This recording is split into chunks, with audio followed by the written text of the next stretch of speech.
നമസ്കാരം മലയാളി വാർത്തയുടെ പ്രിയപ്പെട്ട പ്രേക്ഷകരെ, ഇൻസ്റ്റഗ്രാമിലെ കുട്ടി വൈറൽ താരം മുഹമ്മദ് സിയാന്റെ അക്കൗണ്ട് പൂട്ടി മെറ്റ.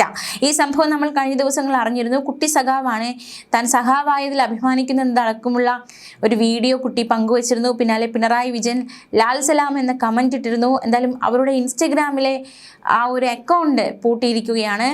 വൈറൽ കുട്ടി സഖാവ് ഇൻസ്റ്റഗ്രാം അക്കൗണ്ട് മെറ്റ പൂട്ടിച്ചത് എന്തിനാണെന്ന ചോദ്യം ഉയരുന്നുണ്ട്. ഇൻസ്റ്റഗ്രാമിൽ കുട്ടി സഖാക്കളെ പരിചയപ്പെടുത്തുന്ന വീഡിയോ ചെയ്തതിന് പിന്നാലെ അക്കൗണ്ട് പൂട്ടിപ്പോയത്. വീഡിയോയ്ക്ക് പ്രതിപക്ഷ നേതാവ് പിണറായി വിജയൻ, മുൻ മുഖ്യമന്ത്രി PA മുഹമ്മദ് റിയാസ് MLA തുടങ്ങിയ നേതാക്കൾ കമന്റ് ഇട്ടിരുന്നു.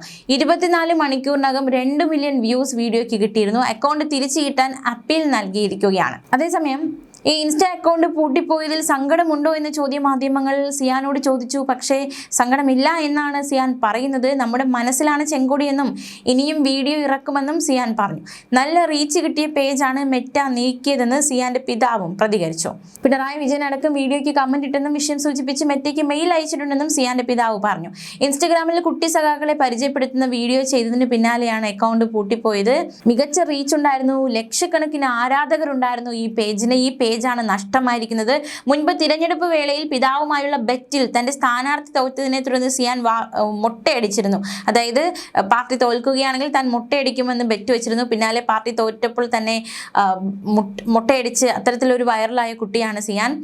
എന്തായാലും സഖാക്കളെ എന്താ പാട്, സുഖമല്ലേ എന്ന് അഭിസംബോധന ചെയ്തുകൊണ്ട് തുടങ്ങിയ വീഡിയോയിൽ തന്റെ ബാലസംഘം യൂണിറ്റ് പ്രസിഡന്റിനെയും സെക്രട്ടറിയും അടക്കം സിയാൻ പരിചയപ്പെടുത്തുന്നുണ്ടായിരുന്നു. ആ വൈറലായ വീഡിയോയിൽ സിയാനാണ് ഈ യൂണിറ്റിന്റെ ജോയിന്റ് സെക്രട്ടറി. പോസ്റ്റ് ചെയ്ത് 24 മണിക്കൂറിനകം 2 മില്യണിലധികം കാഴ്ചക്കാരെയാണ് ആ വീഡിയോ നേടിയത്. നമുക്കറിയാവുന്നതുപോലെ തന്നെ ഈയിടെ മാധ്യമങ്ങളുടേത് ഉൾപ്പെടെ നിരവധി പോസ്റ്റുകളും അക്കൗണ്ടുകളും മെറ്റ തങ്ങളുടെ പ്ലാറ്റ്ഫോമിൽ നിന്ന് നീക്കം ചെയ്യുന്നുണ്ട്.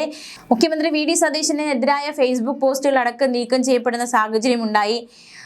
തങ്ങളുടെ AI സോഫ്റ്റ്വെയറിൽ വരുത്തിയ അപ്ഡേറ്റും അതുപോലെ തന്നെ അത്തരത്തിൽ തുടർന്നുള്ള സാങ്കേതിക പിഴവുകളുമാണ് പോസ്റ്റുകൾ നീക്കം ചെയ്യാൻ ഇടയാക്കിയതെന്നായിരുന്നു കമ്പനി നൽകിയ വിശദീകരണം.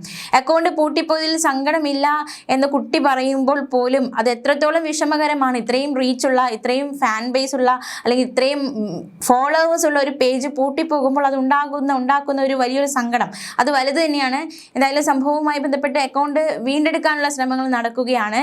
എന്താണ് സംഭവിക്കുന്നത് എന്നതടക്കമുള്ള ചോദ്യങ്ങൾ ഒരു വശത്ത് ശക്തമാകുന്നുണ്ട്. അടുത്തിടെ നിരവധി വാർത്തകളും പേജുകളും മെറ്റ നീക്കം ചെയ്യുന്നത് പ്രധാനപ്പെട്ട റിപ്പോർട്ടർ ചാനലിന്റെ നിരവധി കാർഡുകൾ മെറ്റ ഫേസ്ബുക്കിൽ നീക്കം ചെയ്തിരുന്നു. അത് റിപ്പോർട്ടർ ചാനൽ വീണ്ടെടുത്തിരുന്നു. എന്തായാലും ഇതിപ്പോൾ ഒരു പതിവായി മാറുകയാണ്. എന്താണ് സംഭവിക്കുന്നത്, അക്ഷരാർത്ഥത്തിൽ ചോദിച്ചു പോകുന്ന രീതിയിലുള്ള ഒരു നീക്കമാണ് മെറ്റയുടെ ഭാഗത്തു നിന്നും ഉണ്ടാകുന്നത്. ന്യൂസ് ഡെസ്ക് മലയാളി വാർത്ത.